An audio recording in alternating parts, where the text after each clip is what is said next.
So here's how you do this. For those of you that aren't familiar with NLP, it says match and mirror physiology while asking general questions about a positive deep trance experience. Matching and mirroring just means this, is that if I'm, let's see, who's new here? Because we did something. Gina. So you're sitting there. So I want you to just do this, and everybody, if you look at Gina, you'll start to notice how to do this too. So if I'm matching my physiology in a very literal way, I literally would be sitting more like this. But you don't have to do exactly the same thing. It's more the overall, like you're sitting back in your seat sort of like this, so I want to be sitting back in my seat like this. A mismatch would be if I'm like this, and you're like that. So the idea that Erickson talked about was creating symmetry in the relationship between you and the other person, literally, physically. Okay?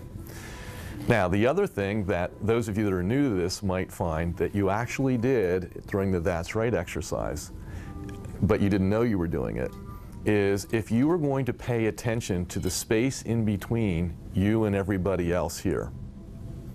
So even though you're looking in my direction, you don't really even have to look at me. Just go ahead and pay attention to the space, even though you're not looking at it, between you and everybody else. Same with you, Janine. Or what you could do is you could look over at Gina, and I want you to just pay attention to the space in between you and her. And Marinda, you could do the same thing if you wanted to. Now, Gina, you turn and look over towards them over there and just pay attention to the space in between you and them as you're looking in their direction. And I want you to notice that you can still see my hands moving like this, even though you're looking in a different direction. Everybody can see that. You can nod if you can see that. Right. Now, notice that the space in between you is what you normally think of as what separates you from each other. But realize that the space that touches your body touches everybody else's body. So it's actually the space that actually connects you.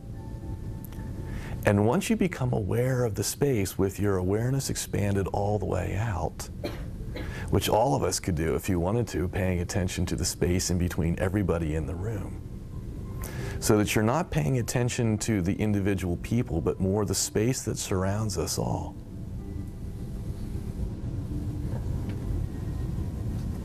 Notice what that does.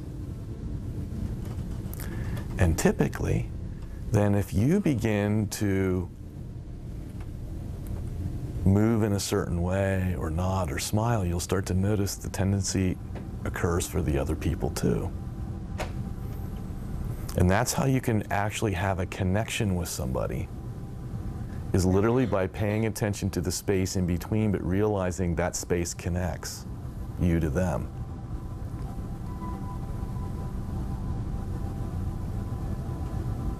With your awareness expanded all the way out. Come on over, it's all right.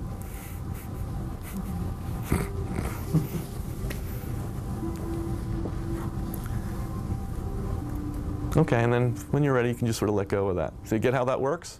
But I'm just curious, did you notice anything?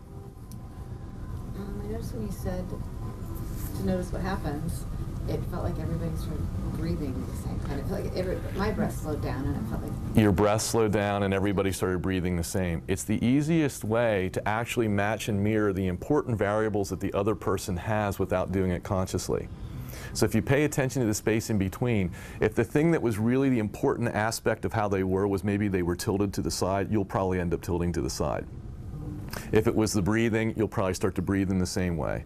See, in NLP, one of the raps against it was people would take the matching and mirroring so literally that they'd be like, if I'm doing this with you, I'd be like this, you know, and you sneeze and then I have to sneeze, and you scratch your head and I have to scratch my head, and it just becomes ridiculous after a while. Because the idea is you're really just trying to make a connection with the person that's different from how you normally do it.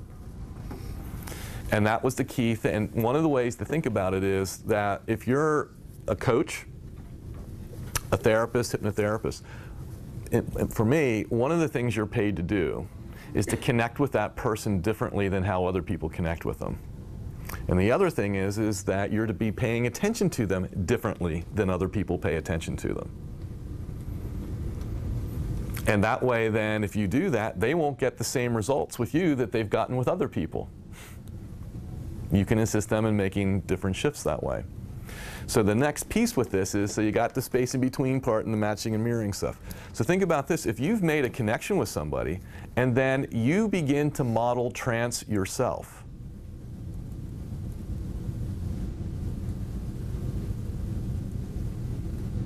what do you